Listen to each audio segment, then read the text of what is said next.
merupakan mobil elektrik, namun ini dari Toyota. Ini sangat mendadak sekali. Ketika ada KTT G20, tiba-tiba semua menjadi elektrik. Termasuk mobil ini yang ikut-ikutan menjadi official mobil KTT G20 di Bali. Ini adalah Toyota bZ4X.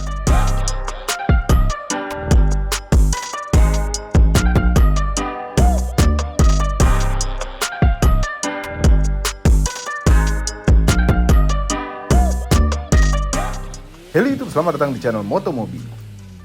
Yes, ini adalah sebuah elektrik, jadi agak sedikit spesial.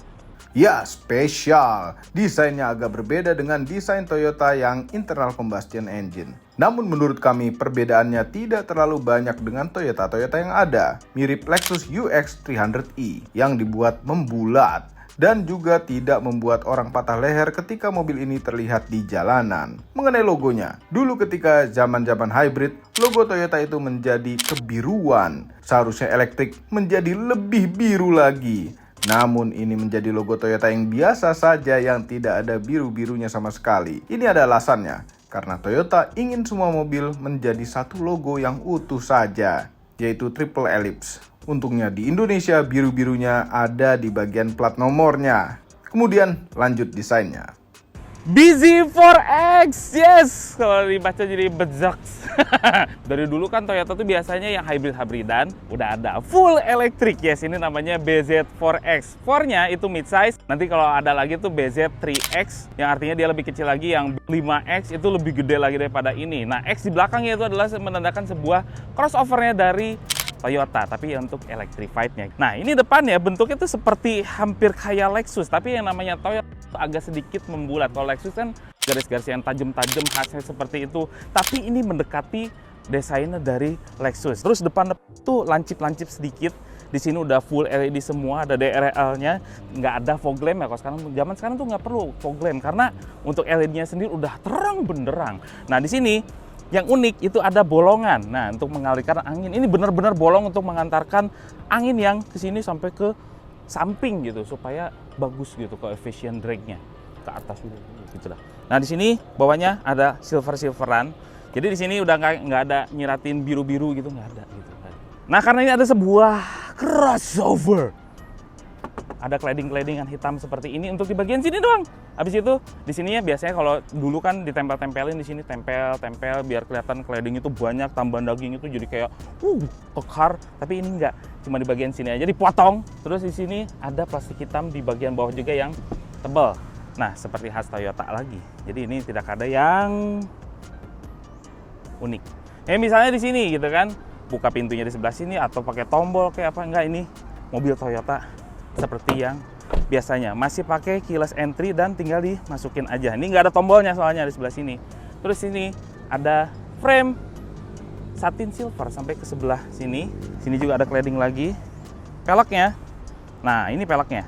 Jadi ini karena electrified, jadi tidak perlu pelek yang terlalu besar-besar amat punya profil yang gede-gede. Enggak. Dia pakai profil ban 235 60 ring 18. Itu kayak yang kecil ya. Terus di sini ada yang namanya tutup tangki. Nah, kalau itu kan internal combustion. Kalau ini adalah untuk ngecasnya di sebelah sini. Dan ini dibukanya tuh nggak gitu, nggak ada elektrik-elektrikan gitu. Ini cukup biasa, ditekan seperti biasa. Dan di sini dia. Nah, ngecas itu ada dua port gitu ya di sini. Ada yang untuk pakai wall charger biasa. Nah, situ. Nah, ini kalau pakai wall charger biasa itu biasanya ngisinya sampai 6 jam gitu ya, 6 jam. Cuman kalau udah pakai DC yang fast charging, nah itu kan di bawahnya ada lagi tuh.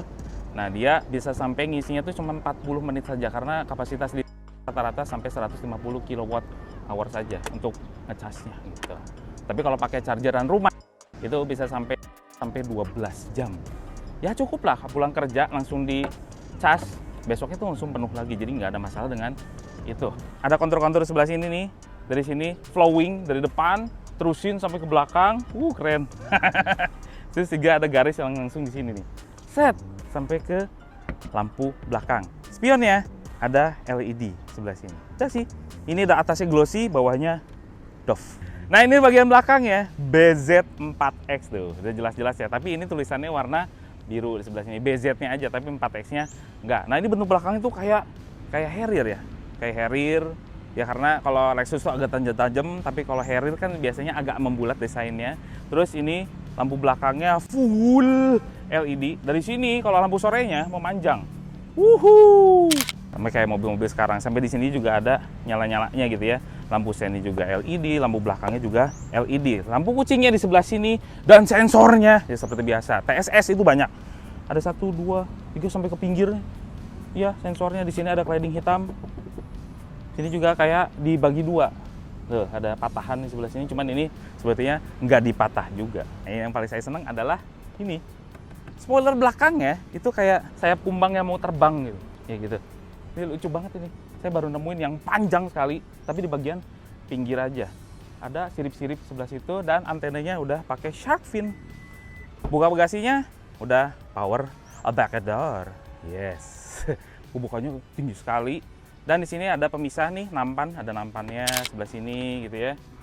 Nah, terus juga bagasinya tuh cukup besar. Tapi dibilang besar-besar juga enggak sih. Cukupan lah. Nah, di sini juga ada subwoofer JBL dan sini ada kayak semacam tire repair kit di sebelah kanan. Ini gini, mendeden sini. Saya mau buka dulu, takutnya ada yang surprise. Nah, ini dia chargernya. Charger rumahnya itu ditaruh di belakang. Dan sini taruh toolkit. Baterainya itu di mana kalau nanya? Itu ada di bawah mobilnya. Jadi bukan di bagian belakang sebelah sini ya. Tuh kan? Kalau mobil Jepang-Jepangan di depan itu bukan bagasi, tapi dia motor elektrik itu taruh depan. 1M. Ya, nggak apa-apa lah. Teleskopik kenapa gitu dikit gitu. Ya kita bisa modif sendirilah. Nah, di sini motor elektriknya dia punya tenaga tuh sekitar 204 PS, tapi torsinya 266 Nm. Memang agak di bawah, cuman dia punya range yang jauh sekali. 450 km sampai 500 km sekali charge, gila nggak? Ini jauh sekali, tapi disalurkan ke roda depan dan dia pakai transmisi khusus untuk motor elektriknya. Ya, lumayan lah. Cuman yang penting kan kalau motor elektrik itu segitu aja tenaganya 204 PS itu termasuk besar dan termasuk spontan tenaganya. Jadi nggak ada masalah, yang penting jarak tempuhnya. Jarak tempuh sekarang yang diutamakan jarak tempuh dulu 500 loh. Dengan kondisi yang harus eco mode. Dimensi Toyota BZ4X ini agak besar, mengingat ini adalah sebuah 5-seater saja. Panjangnya 4.690 mm dan lebarnya 1.860 mm, tingginya 1.600 mm, dan wheelbase-nya 2.850 mm. Dengan wheelbase panjang itu seharusnya mempunyai ruang kabin yang lapang. Mari kita lihat apakah sempit atau luas di row keduanya. Row 2. Empuk. Sini empuk. Sini ada glossy piano glossy, piano gloss, nah gitulah. Pokoknya ceritanya gitu. Jadi sekarang tuh udah nggak pakai wood panel, udah ketinggalan. Tapi sekarang yang glossy dan ada sedikit satin silvernya itu futuristik. Nah, di sini ada bottle holder, ada 2 biji dan di sini ada speakernya. Duduknya gimana? Wow, lega sekali, 172 cm. Headroom, oke. Terus juga di sini ada headrestnya. Oke, masih bisa di-adjustable juga. Ada armrest di sini 2 biji cup holder dan di sini untuk nyimpen handphone. Nah, di sini juga disediakan USB Type-C 2 biji kiri dan kanan dan ada ventilasi AC di bagian bawah. Dan ini benar-benar untuk mendinginkan selangkangan. Karena di bawah banget. Nah, terus juga di BZ4X ini kita disediakan panoramik yang nggak bisa dibuka ya. Jadi bukan panoramik sunroof, cuma hanya panoramik saja. Jadi supaya kelihatan lebih lega. Dan ini plafon-plafonnya itu pakai bludru berwarna, bukan bludru sih, ini lebih ke fabric sedikit, agak-agak bludru, cuman berwarna hitam. Jadi nuansa di dalam sini walaupun electrified itu tidak cerah, cuman malah gelap, cuman mewah, itu dia. Nah, ini dia. Kok agak beda ya? Jadi pintu yang belakang ini agak enteng, tapi yang ini agak berat nih. Tuh, beda bobotnya. Dan di sini ada brake piano lagi, di sini ada empuk-empukan, di bawah juga ada empuk-empukan, di bawahnya juga ada bottle holdernya, ada 2, ada speaker di sebelah sini. Dan untuk joknya, lihat deh, side supportnya gede-gede, kulit semua, dan ini kursinya ber-AC dan juga ada pemanasnya. Ada stitch asli sebelah sini, dan untuk khusus yang versi drivernya dia disediakan elektrik ya. Elektrik sampai ke head adjuster segala. Cuman yang bagian penumpang malah manual biasa. Jadi begitu saya masuk tuh disuguhkan oleh ya ini Toyota banget, Jepang banget, Toyota banget ya seperti ini. Cuman ada pembedanya. Ini kombinasi antara retronya Toyota zaman dulu terus ditempelin futuristiknya Toyota. Seperti ini. Ini dashboard kalau kita berada di kursi penumpang itu kayak retro. Ada kain-kainan seperti ini, dan ini bahannya tuh unik ya. Bahannya unik, dan ini soft touch juga di bagian atasnya. Ini kalau ditekan ini empuk. Tapi tiba-tiba kita langsung disuguhkan dok gitu kayak dipakein Lego, tutupin sini, dan ini futuristik sekali. Ini kayak pesawat terbang. Ya, kokpitnya pesawat, kita jadi kayak pilotnya. Dan ini uniknya, speedometernya tuh jauh banget di sebelah sini, dan ini kelihatan kayak jadi kayak kecil-kecil gitu fontnya karena saking jauhnya si speedometernya. Dan ini saya baru tahu. Ntar dulu, mana tas saya? Dan biasanya ini kalau tas saya itu saya taruh di bawah atau di bagian sebelah sini gitu ya, di bawah sini karena banyak banget tempat penyimpanan. Ini akhirnya saya tahu kegunaannya untuk nyimpen tas ya di sini. Jadi nyimpen di sini bisa nyimpen tas. Ini saking gedenya tempat di sebelah sini gitu ya. Terus juga di sini udah bisa dinaik turun, maju mundur. Jadi ini juga jauh banget tuh, lihat. Keren. Nah, setirnya itu tergolong kecil, mungil, tapi enak dipakai, enak digenggam juga. Ada kulit-kulitan, tapi nggak ada yang namanya unsur kemewahan kayak satin silver, itu nggak ada gitu. Ini adalah sebuah futuristiknya Toyota yang malah jadi piano black. Nah, sebelah kiri itu banyak tombol-tombol untuk pengaturan audio dan ya urusan audio lah. Sebelah kanan untuk versi TSS-nya. TSS-nya ini generasi 3 yang paling baru dan yang paling halus yang pernah dibuat oleh Toyota. Yang Foxy-nya aja enak, apalagi yang ini. Terus juga sein-nya kebalik. Biasanya kalau Jepang itu di sebelah kanan, ini di sebelah kiri. Nah, di sebelah kanan itu untuk pengaturan wipernya. Jadi kayak versi-versi Eropanya. Tapi ini buatan Jepang. Oke, di sini itu ada layar. Nah, di sini adalah head unitnya 12,3 inch touchscreen, dan ini sudah pakai JBL, tadi udah disebutkan juga. Ini untuk pengaturannya ada apa aja di sini ya, biasalah Android Auto oke, udah gitu Apple CarPlay. Tapi di sini ada yang berbeda karena ini adalah sebuah mobil listrik. Di bagian bawahnya ada vehicle customize. Nah, di sini kalau misalnya chargingnya ini bisa macam-macam settingannya. Kayak misalnya charging itu bisa pengennya yang masuk ke mobilnya itu cuma 8 ampere aja atau 16 ampere saja. Itu untuk memaksimalkan umur baterai soalnya. Kalau misalnya yang 8 ampere itu ngecasnya tuh pelan, cuman enak gitu masuk ke baterainya tuh kayak nggak terlalu si baterainya gitu, nggak gitu ya, cuman pelan-pelan aja, enak, slow gitu ya. Terus ada charging limitnya, bisa di fullkan 100% ya. Biasanya kalau 100% itu kasihan juga baterainya. Nah, biasanya kita taruh di 90 gitu ya, biar baterainya tuh lebih awet. Terus juga DC charging pointnya mau 125, mau 100, mau 75 atau 50 kW. Nah, itu bisa kayak gitu, bisa disetting-setting. Jadi supaya memaksimalkan umur baterainya. Omong-omong umur baterai, jadi garansinya baterainya dari Toyota adalah 8 tahun. Head unit udah segitu aja, yang penting suaranya tuh untuk JBL masih oke. Terus yang lainnya seperti biasa kayak mobil-mobil internal combustion biasa, kita beralih ke climate control. Nah, ini modelnya adalah touchscreen juga, tapi ada tombol fisik. Nah, saya masih suka tombol fisik. Jadi untuk fan-nya diatur dengan fisik juga, teman bisa diatur juga dari head unit. Nah, ini banyak lah. Nah, itu. Ini udah canggih pasti. Ada front defogger sampai ke kaki semburannya, dan juga dari sirkulasi dari luar ke dalam. Nah, kisi AC-nya ini mengingatkan saya pada Toyota zaman dulu yang pakai AC gendong. Yes, dia berada di bawah, bukan berada di atas, tapi berada di bawah. Di sebelahnya ada yang namanya start-stop motor elektriknya sebelah sini. Dan ke sebelah sini, ini yang menarik karena ini elektrik pasti agak beda. Eco mode oke, masih ada di internal combustion. Snow mode kepake jalan licin. Kalau misalnya kita parkirnya agak licin, mundur ke garasi itu masih kepake. View-nya 360. Yes, ini udah pakai kamera 360 dan bisa di setting-setting gitu ya.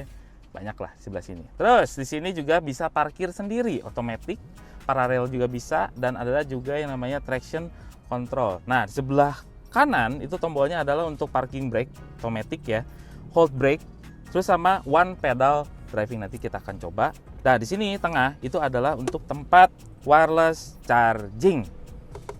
Ya, ini adalah tempat wireless charging, dan uniknya di sini ini nggak full benar-benar ketutup, masih kelihatan si handphonenya. Jadi kalau ada notifikasi masih kelihatan sama istri kita ya. Ini walaupun kayak hitam aja tapi unik banget nih. Ada 2 buah cup holder, dan di sini ada tempat penyimpanan. Nah, ini bisa dibuka dan bisa dilepas-lepas seperti ini. Ini bisa dibawa nih. Terus juga ini bisa ditutup lagi dan bisa digeser menjadi armrest. Kalau masih kurang juga tempat penyimpanan gitu ya, ini kepraktisan jadinya ya. Nggak ada cup holder. Nggak ada kemana ini? Ini nggak bisa nyimpen di sebelah sini. Ini nggak bisa nyimpen. Jadi katanya Toyota gitu ya, ini mau milih antara mau heater atau ini glove box. Tapi ini ternyata Toyota milihnya ya heaternya. Kalau di Eropa kepake, kalau di Indonesia sih dilepas dan menjadi nggak ada jadinya. Tapi ini kita disediakan di sini. Ini gede banget nih. Nah, di bawahnya sini ada USB Type C, ada 2 biji, kiri dan kanan, dan ada power socket 12 volt. Sih pakai lah. Atas. Ada lampunya. Ada lampunya. Dan di sini ya mana ini, tutupin. Urusan pelampuan ada di sebelah sini, urusan panoramik juga ada di sebelah sini. Kalau spionnya yang tengah ini elektrokromatik ya, jadi otomatis. Jadi kalau misalnya ada serap di belakang itu silau, itu langsung meredup sendiri. Nice.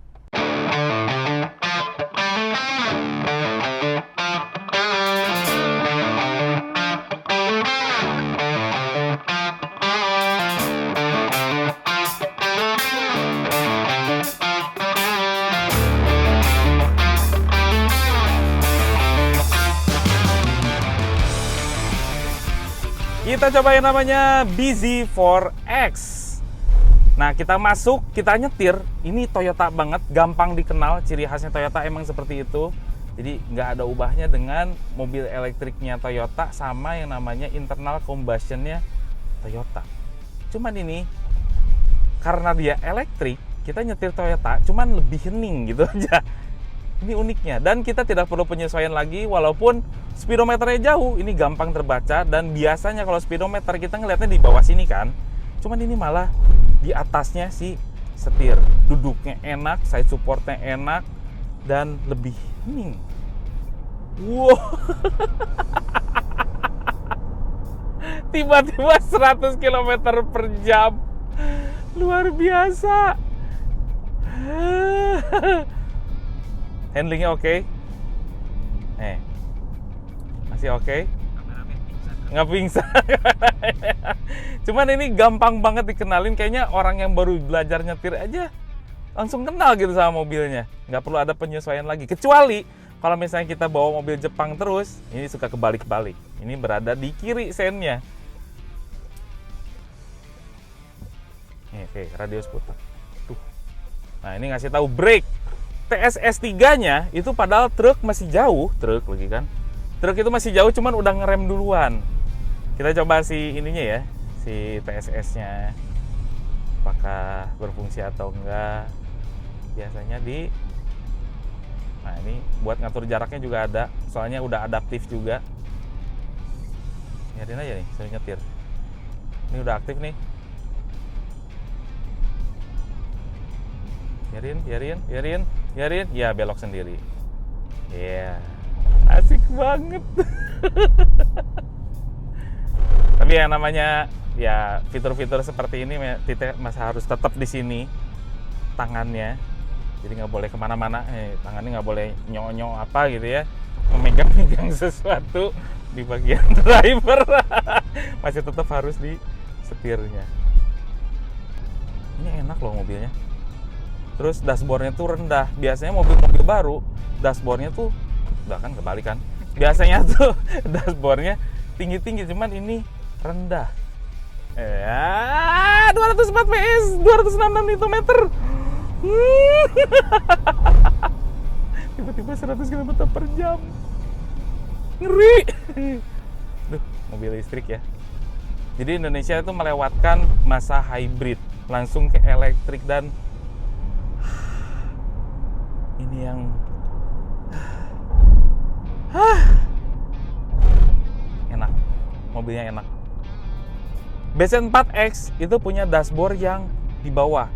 Ini kayak mobil-mobil Toyota zaman dulu, jadi kelihatan semua kemana-mana. Pilar A-nya cukup agak gede sebelah sini, cuman dikasih kaca toong nih sebelah sini. Jadi ini lumayan membantu sekali. Dan posisi nyetirnya saya suka, karena saya suka banget setir yang agak ke bawah seperti ini, dan ini benar-benar bisa menyesuaikan si drivernya banget. Tuh. Tapi ya overall ini mobilnya pure Toyota banget, cuman versi yang elektrik. Itu aja. Tapi dibilang Lexus juga enggak, ini Toyota. Bukan Lexus. Tapi mahal. Pengoperasian transmisinya. Jadi ditekan aja, ini netral.